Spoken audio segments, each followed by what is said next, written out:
Oh, you know what? Can someone get me can someone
All right. Welcome, folks. Thank you so much for tuning in for another episode of Vermont Wild Kitchen. I am very excited to be joining you on this rainy day, and I'm very excited to be joined by one of my friends and just all around foodie, Phayvanh Luekhamhan. And she is coming in from Central Vermont for a segment that we are calling the Wild Laotian. So this is going to be a great episode.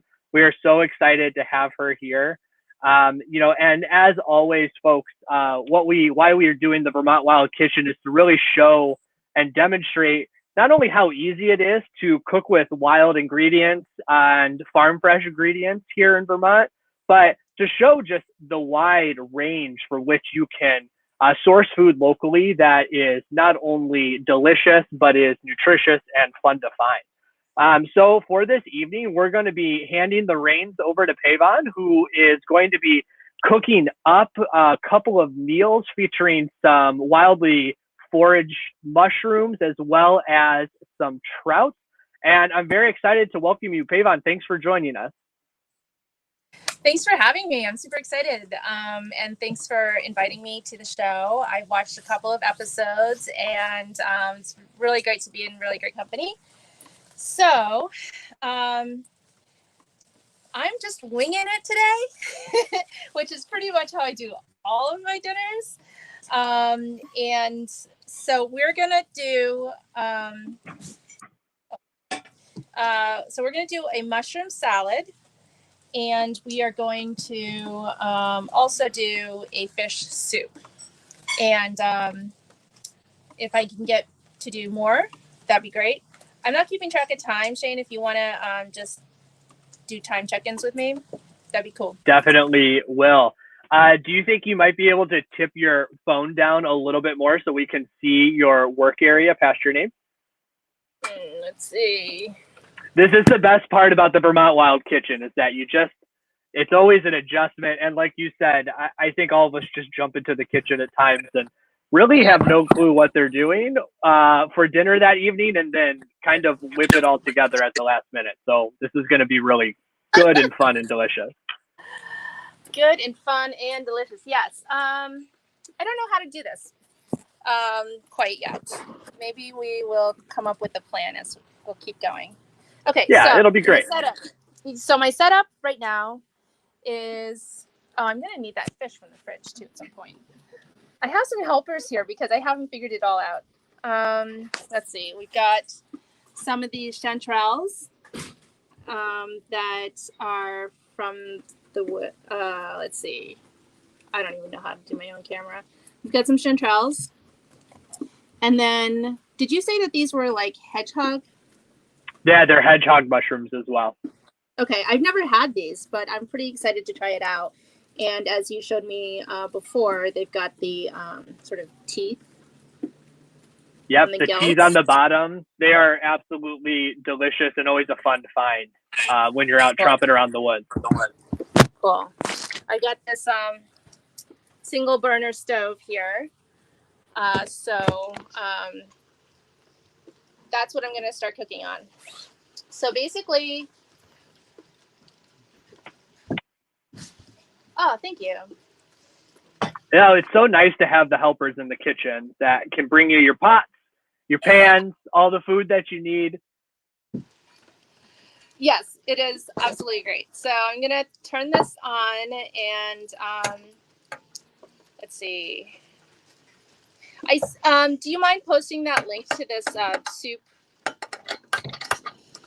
that I'm kind of like taking that recipe as a guide. Absolutely. And so I've got this, it's my first time using this, this burner. It's pretty cool. So I've got that going on and I'm going to put, water in. So this is a sour soup and, I have this jar of dried kaffir leaves because I came upon a stash of them. I think somebody gave them to me, and I was like, "Oh, I'm going to save these for later," because you don't normally get kaffir leaves. They're also called makrut, and I'm going to put in a ton because I also don't have my lemongrass today. So this is what's going to make it nice and sour. So I'm going to put a bunch of that. And So where did you get those? Where did you get your caper leaves from? A friend, you said? I think you can get them at the local Asian market if you're. Most of the Asian markets around here are going to be in the Chittenden County area. Yeah, so we've got some in Burlington and Essex and Winooski and Colchester. Yeah, so we kind of make the rounds sometimes with those. So we're going to use a tomato. And we're going to use some garlic, and we're going to use a lime, just for a little extra tartness. I want to squeeze some lime, and then also the recipe called for added vinegar if we don't have that special leaf that they have in the recipe. I've never heard of it, but there's so many like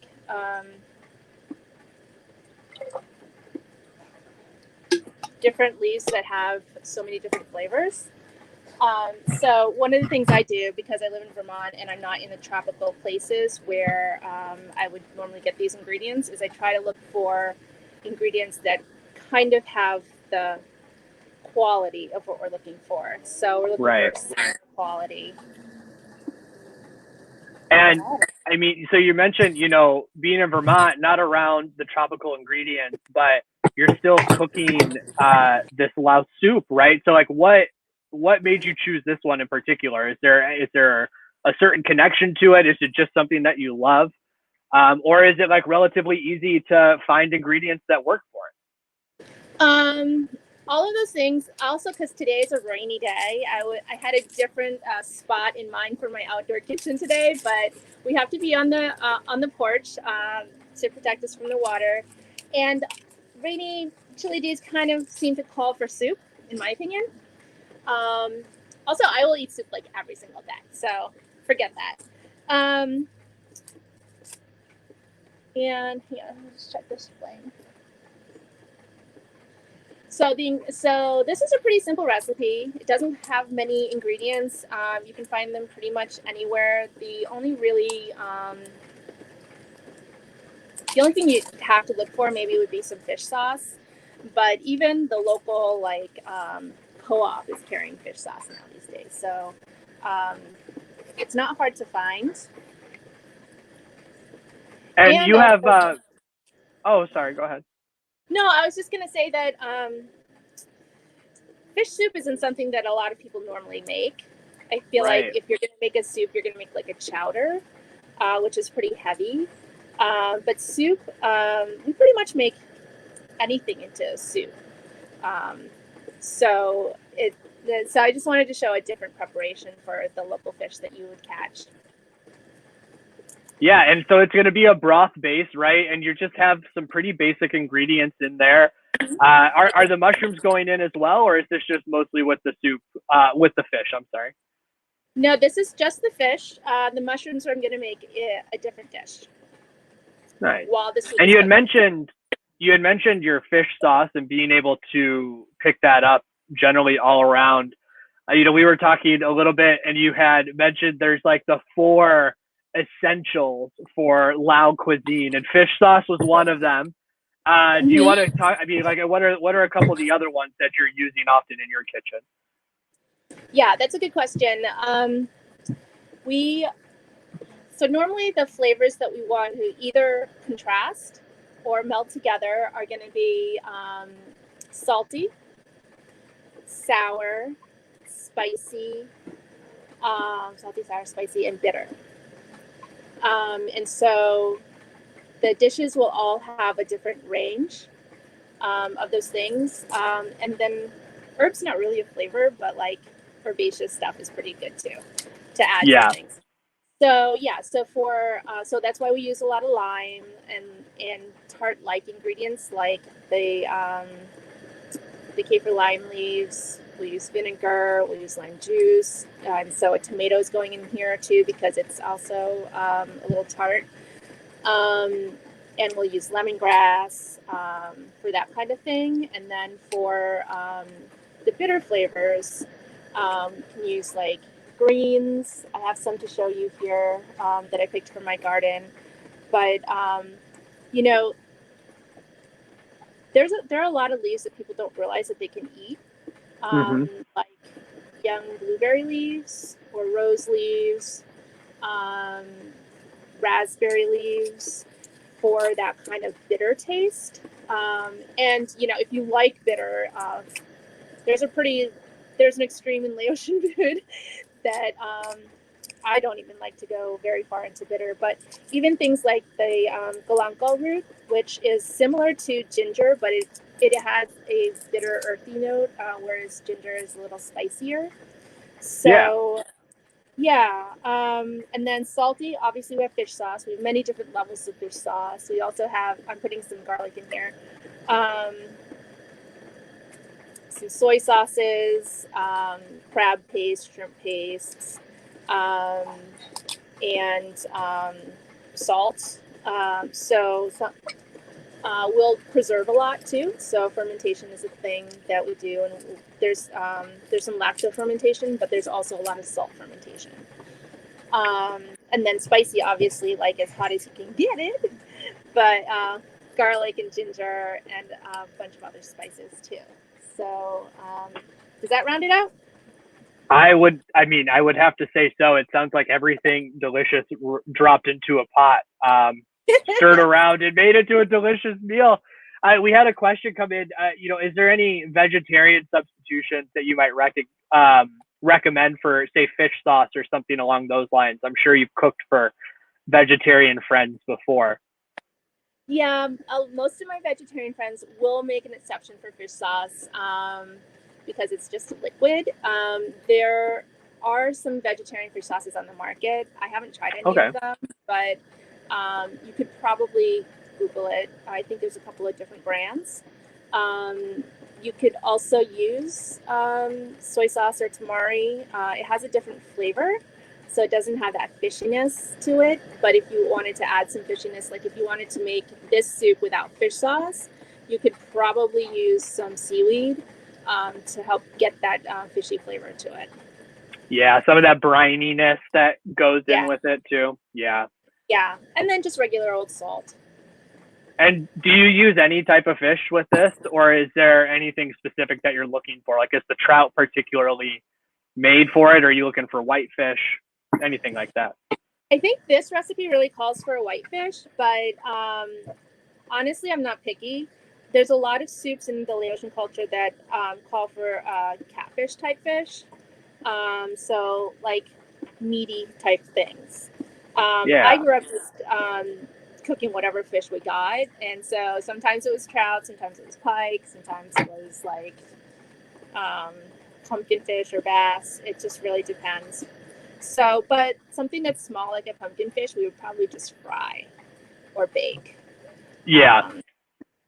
It's like a snack at that point. Yeah. Right. I'm just trimming the mushrooms right now for our dish. This is my first time using this stove, so I'm getting used to how quickly it comes to a boil here. And those mushrooms, I was lucky enough to find them for you, Phayvanh. I felt like I found pounds of chanterelles this year. And then right when we had decided to do this episode, and I was like, oh, I'm going to go out and get you some chanterelles. They were just like, okay, we're done. No more. So I was happy to be able to find those in a couple of spots. But my goodness, the foraging this year has been pretty amazing with all of the rain that we're having right now. I'm sure we're only going to see more popping up. Yeah, I grew up going mushrooming with my mom, but I did not inherit any of that knowledge. You know, I was one of those people that just went because I was told to go. And so obviously I didn't retain any knowledge. But one of the things I just want to make sure that folks know is like eating local doesn't mean you have to go out into the woods by yourself and try to figure stuff out, because you can do what I did and call up Shane and be like, hey, I know you got a lot of mushrooms, you know, can I buy some off you so that I can be eating foraged foods, but not attempting to kill myself at the same time. So that's how actually I get a bunch of my local foods, is that I just have friends that have gardens, that have got land, and sometimes it's just too much for them to take care of themselves. And so I'll get invited to go pick. Yeah. Which is awesome. And that like whole barter network is just such a wonderful way to interact with food too, and to just interact with your friends. There's nothing better than really bonding further over something that you grew or found or raised yourself. Yeah. So what I ended up doing was cutting the fish into pieces. So here's a head, and I'm just going to drop it into the broth right now. And what's in the pot right now? We know the vinegar. Yep. So vinegar, lime leaves, and the garlic. And I'll put some fish sauce in here too once I'm done with this. And I think I've got a lid for this. I think it's on the stove for this. The pots are. Are you trying to say you don't have your whole kitchen moved outside onto your porch already for everything that you need? No, actually, I was intending to have my outdoor kitchen be in the backyard. I've actually already got a setup down there. But since it's raining, I had to move to this other spot. But outdoor cooking is definitely a tradition in Laos, because if you've seen pictures of the houses there, they are raised to make way for the monsoons. But cooking outside definitely is,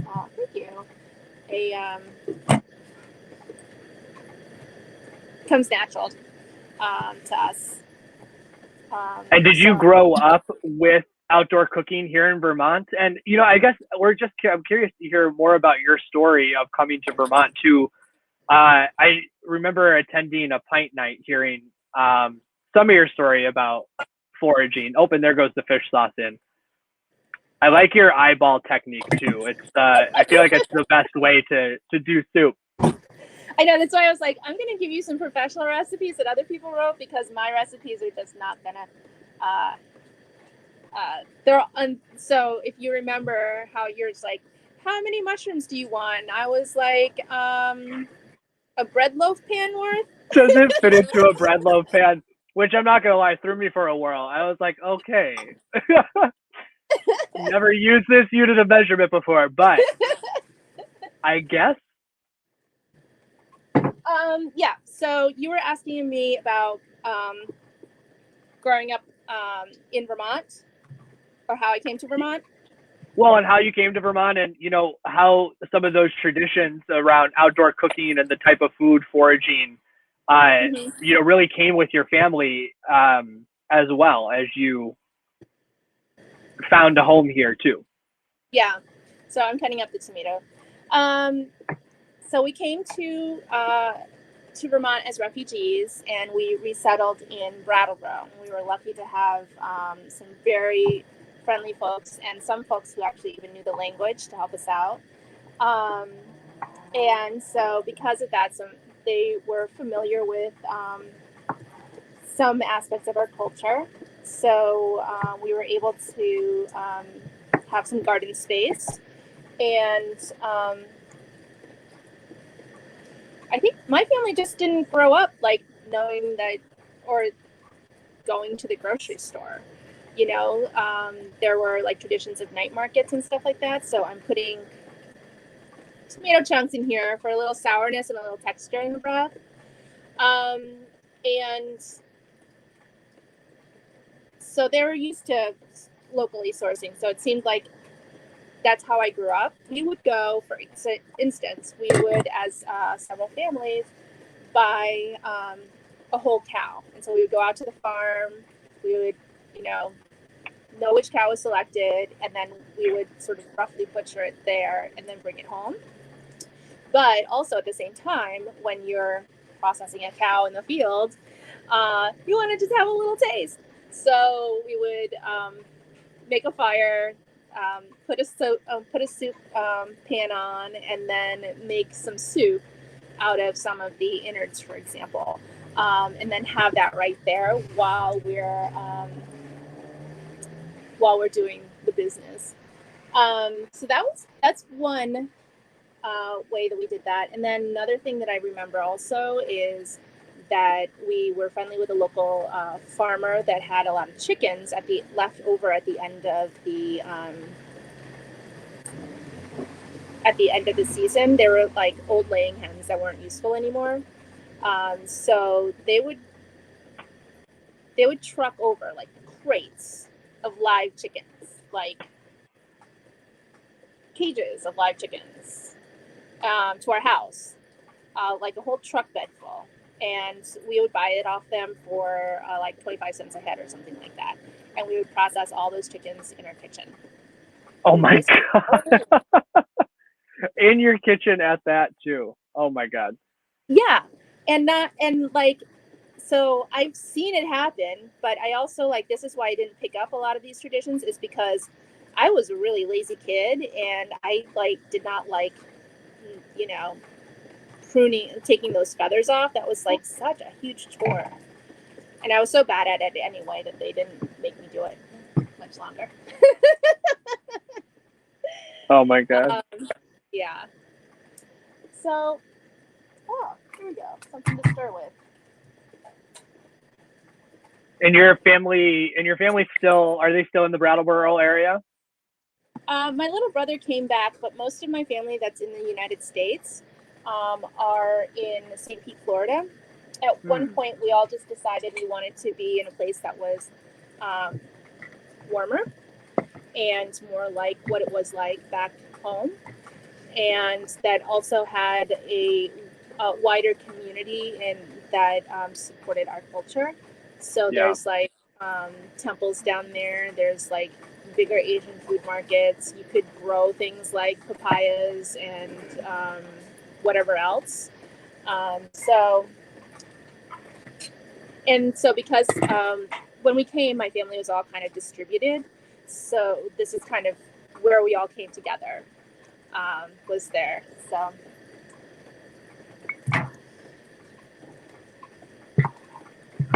let's see.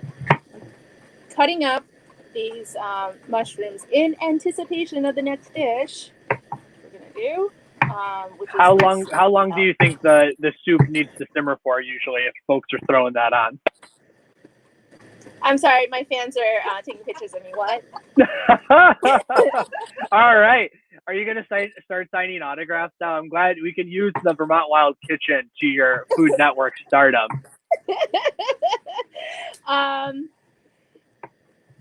It was only supposed to cook for 15 minutes, so it might be done soon here. And we have,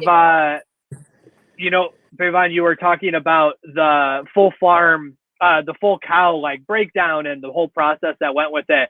Rural Vermont, who's one of the partners here on the Vermont Wild Kitchen, is actually hosting some on-farm slaughter workshops around the state too. So for folks who maybe didn't grow up doing that or are interested in learning more or kind of getting their skills back, it's a great opportunity. And Emma from rural Vermont dropped a link in the chat too. So I guess maybe you can attend and get teach people how to cook some of those innards in the middle of the field as it's happening. So one thing that many people don't know is that the bile is actually edible in small quantities. And that is one of the signature bitter flavors. So we make a hot sauce using the bile. It's called, so we call it B. That's the name for the bile. And so that's why like JLB is definitely it's a hot dipping sauce made with the bile. And that's pretty signature in our cuisine. Oh, that's amazing. I would have never guessed in a million years. So is that just combined with a ton of peppers and other, like what else goes into making that? Do you know? Yeah, so some fish sauce, peppers, and a lot of herbs because you need to like really offset that bitterness because it's bitter. A little bit goes a long way, yeah. It goes a long way. So you'll want to like some lime juice and a lot of like cilantro and even and dill, some like really nice flavorful herbs. And I think, I could find a recipe for it, I'm sure. Yeah, we'll search one up and put it in the chat as well. I'm sure there's some folks that would be pretty interested in it. So aside from fish and mushrooms, what other things are you looking for when you're out cooking just in general? If you all don't follow Phayvanh on social media, she definitely is a lunch enthusiast. So it's always fun to see some of the things that you're cooking up for the middle of the day meal. Very inspiring at times as well. Oh, thanks. I definitely love ramps because the aromatics is something that is important in Laotian cuisine. So even just roasting them up. And I know that's a short season. Let's see. I also like fruit or berries because it has because I'm interested in trying to find sweet flavors that I can put into savory dishes. And so like if I get around to it, I'll show you something later. But right now, some wild grapes are growing in, and actually I picked some to show y'all. It's just across the street from my house. They're getting pretty ripe now, actually. Yeah, they're coming in around my house too. I've been daring to eat one here and there. It's tart. It is so tart. I remember growing up that we actually didn't even wait for them to get ripe. We would eat the green fruits and we would toss it in with a lot of hot peppers and fish sauce. So, you know what I need? I need a trivet to put this on so I can get the other pan up here and a plate to put that stuff in. So I need to start fresh with that one. See, again, the benefits of having amazing sous chefs in the background as well. And I'm sure it doesn't help that there's something delicious cooking that they know they're going to be able to eat later as well. Oh, yeah. So let me show you a little bit more from my garden.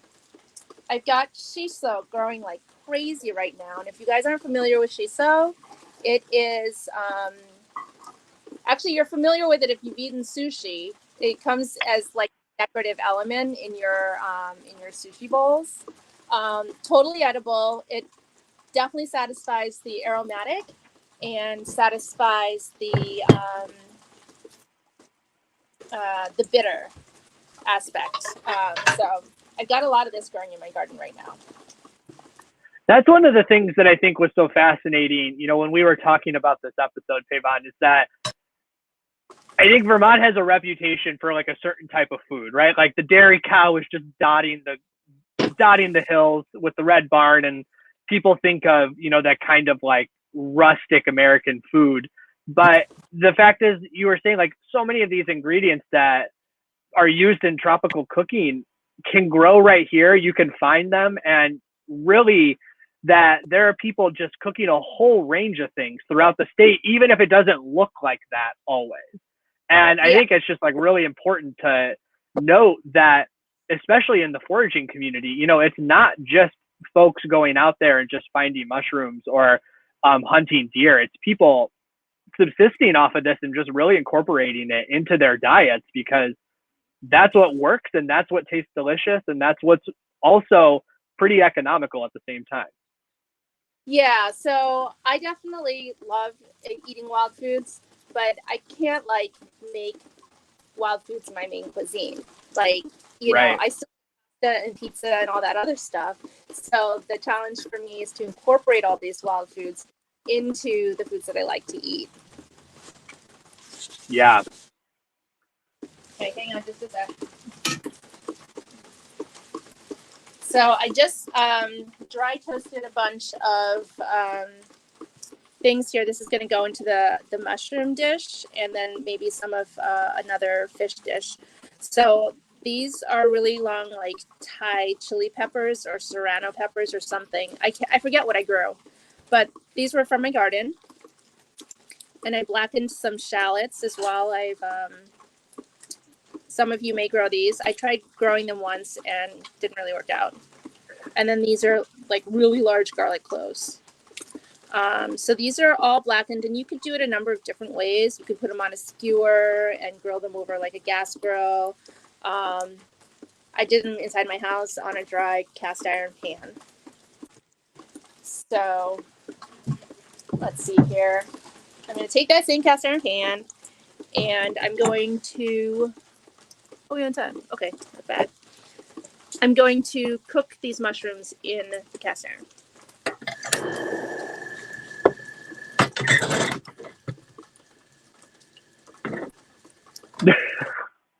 Was that the cast iron shimmy? Yes. My fans were trying to give me some visual instruction here. And I know we're talking a lot about like the different foods that you're using, and for folks who maybe are tuning in that didn't grow up gardening, maybe didn't grow up learning to fish, look at all those beautiful mushrooms, and those are going into the cast iron. But Vermont Fish and Wildlife does some amazing fishing clinics. So they teach you how to fish if you're so interested. And honestly, like you were saying, Phayvanh, there's so much great food around. People are willing to barter, they're willing to trade, but also like there are a growing number of places that are really expanding their selection in the grocery stores in different areas too. So definitely keep an eye out, and you can definitely find some of these amazing ingredients all around. Yeah, so if you go to like a farm market, like around here, we've got Fox Market, we've got Roots Market, we've got the Hunger Mountain Co-op and AR Market. So they will. What are you doing? What are you doing? Okay, I guess my set designer is now here. They will definitely start locally. Okay, so you got some online fans pouring in too. People are really enjoying the presentation. Some are lamenting the fact that they came in late, which every third Thursday of the month we'll be doing a Vermont Wild Kitchen. So set it on your calendar. Yeah, but not every Thursday is going to be me. No, but we can at least play this video on repeat. And for those, can just keep repeating it over and over. Yes. So one of the things that one of my sous chef brought are some rose leaves, and I asked for these because I just wanted to taste them. So if you hang out with me at any particular moment in time, I'm always pulling something off a tree and trying to eat it. These are good. Have you tried these? Try them. Like this could go in a salad. You could, because they're a little like an arugula, but not that bitter. You know. So she's just got a bunch of these bushes in her yard. What do you think? Yeah. Okay, so I'll show you these mushrooms. My flame. Look at those mushrooms. I'm going to turn the flame down just a little bit. So one thing I discovered while I was out camping, and many of you go camping, right? So I like to try to be as simple with my dishes at camp. I'm just turning the flame down a little. And the first time I cooked chanterelles, I had them in this like dry pan like I have right now. And at some point I was like, oh, they must be done. You know, you take a look and you're just like, yeah, these look wilted enough. They're done. I don't know if you found this out, Shane, but like, so I left it on the pan just a little bit longer. And I realized that they weren't done. Like, you get to this point where it's like, oh, it looks like it's cooked. And then you leave it on a little bit longer and it gets really nice and moist and cooked. And Yeah. like, yeah.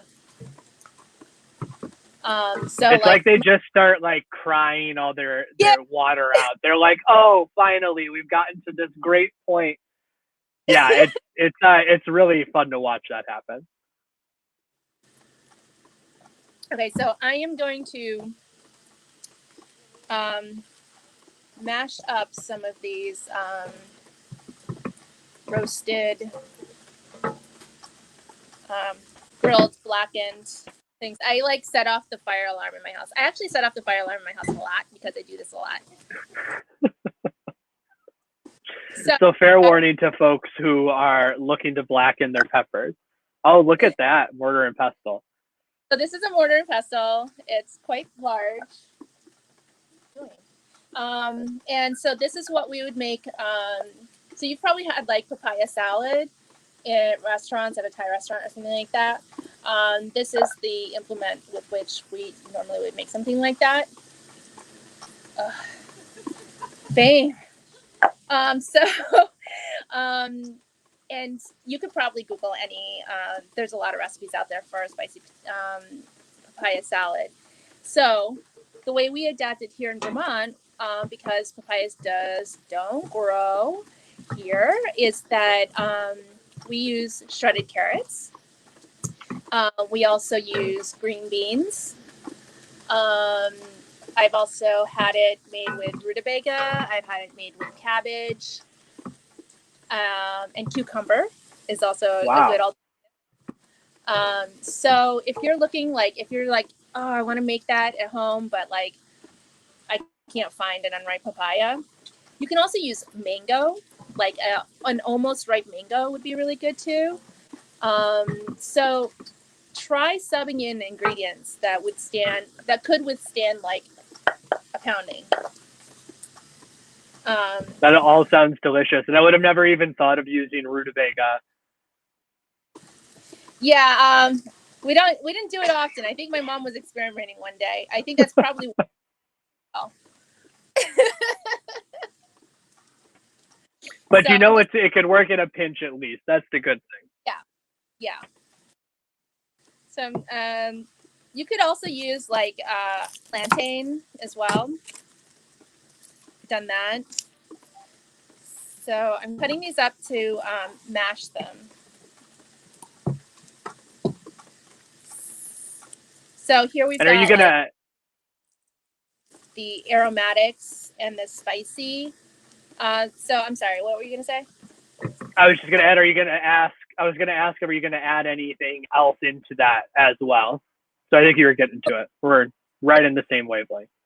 The link that I sent to you had fish sauce. So I'm just using this one. I got a bunch of different ones in my cabinet. I'm not particular to any particular one. My mom definitely has a whole list of like the ones she'll use this for and the ones she'll use that for and whatever. I'm not picky. And then I've got this toasted rice powder. I made it myself.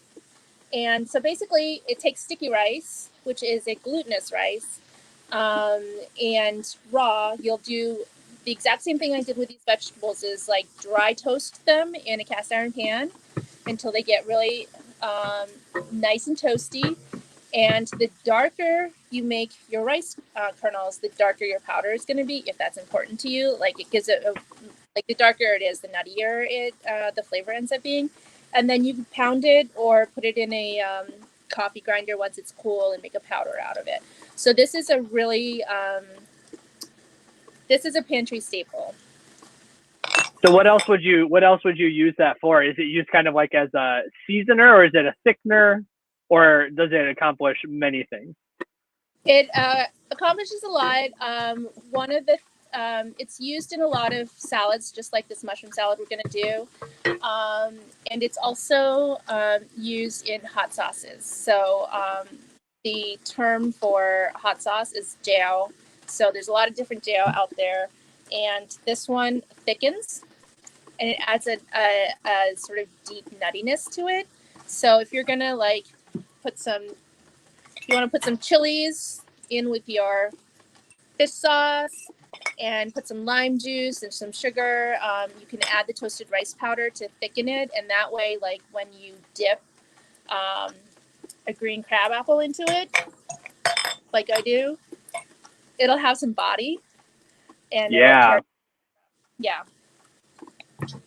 Oh, all these great ideas. I'm just now, my mind is starting to like spin out of like, what can I, what am I not putting up in my pantry right now?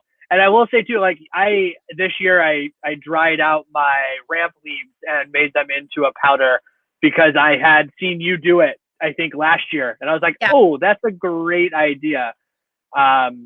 Just as a nice way to preserve and really be able to keep that flavor throughout the whole entire year to be able to add to your dishes. Yeah, it's great. And like you keep it in the jar and you open the jar and you have this like boost of flavor. And honestly, when I don't know if you found this out with your ramps, but when I open the jar, it really smells kind of like a seaweed. Yeah.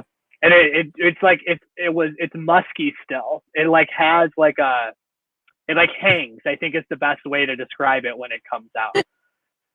Yeah. So, that's, okay. So I know we're getting to the end of time here, but I'm going to mash all this up in the mortar and pestle to make a little paste. And then I'm going to, oh, these mushrooms are almost done. And then I'm going to chop up these cooked mushrooms and put them in there. I might not even chop them up. Maybe we'll have them chunky. Yeah?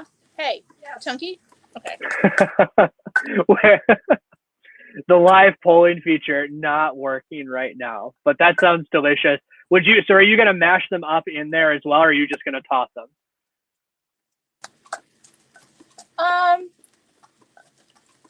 Do I have a bowl to toss it with? It depends what my assistants come up with.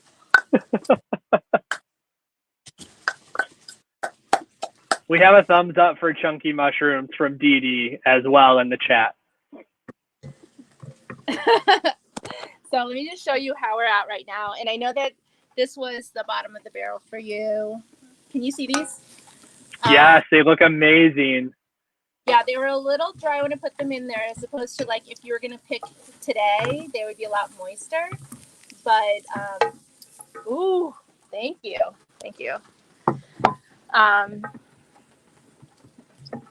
So I'm just going to turn off the flame to let that cool a little bit so I can like touch it.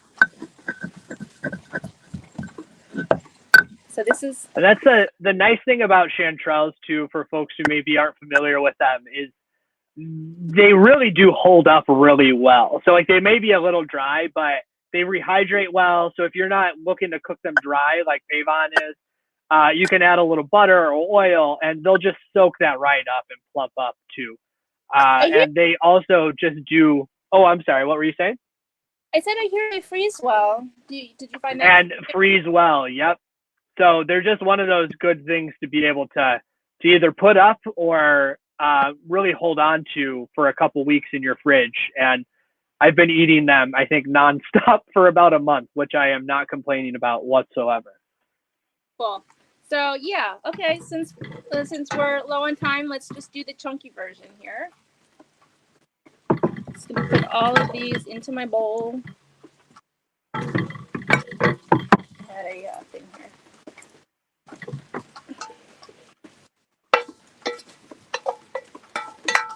I'm gonna take my paste that I just pounded together and put that into our bowl.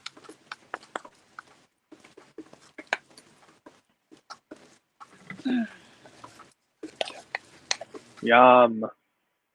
Yeah, so it's kind of dark. It's supposed to be black because you just put all this blackened stuff in there. Okay. And now I'm gonna put some fish sauce. And then I'm gonna put some. What was that funny? Okay. Some. I think we got to get audiences for all of the cooks that come on the Vermont Wild Kitchen from now on. I'm enjoying the interaction from this side of the screen. I don't think I could have stopped them from coming. So. And even though I have peppers in here, because I eat a lot of hot peppers, I'm gonna just put a little bit more. So I got in my pantry staple as well is some crushed chili.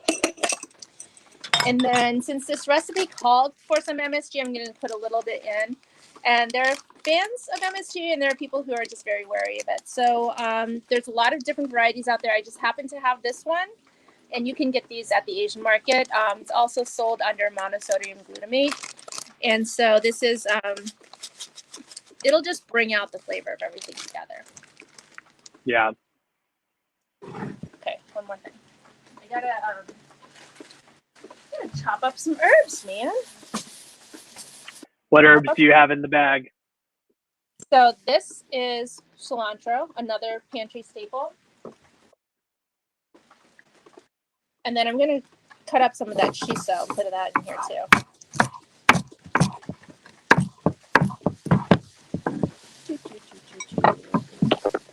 And some fish sauce. I love the fact that you're kind of just, I know you're really familiar with, you know, cooking for your own palate and what you're looking for, but I think it's really important to note that, like, cook things that you all want to eat, right? Like, it's really easy. You could chop things big, chop things small. Like, you don't have to necessarily follow your recipes verbatim. Do what you want in the kitchen, and experiment a little too. Totally.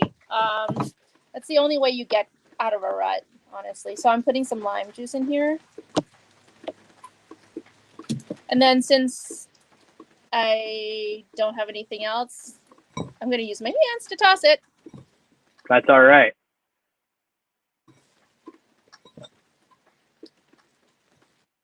And also a good activity if you have children in the kitchen too, to get their hands in it. Yeah. So let me just show you what this looks like. Oh, wow. That looks so delicious. Let me see. I'll do a little taste test.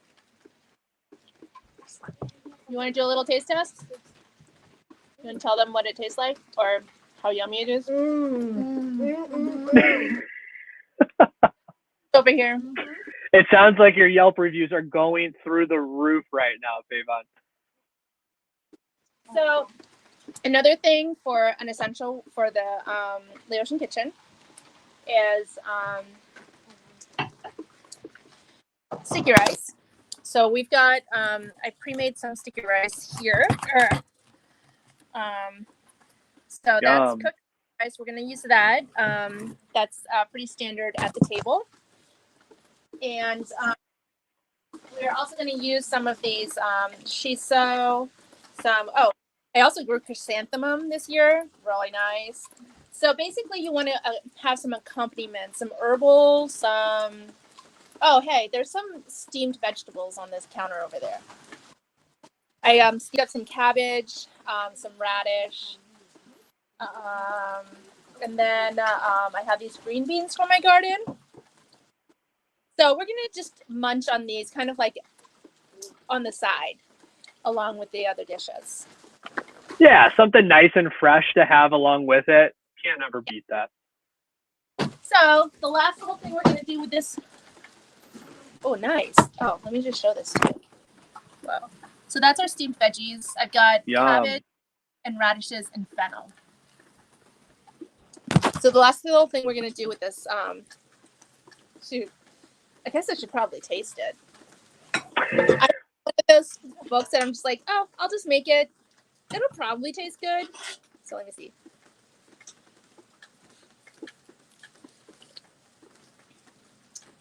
That's good. It's not too sour either. I love it. For your things.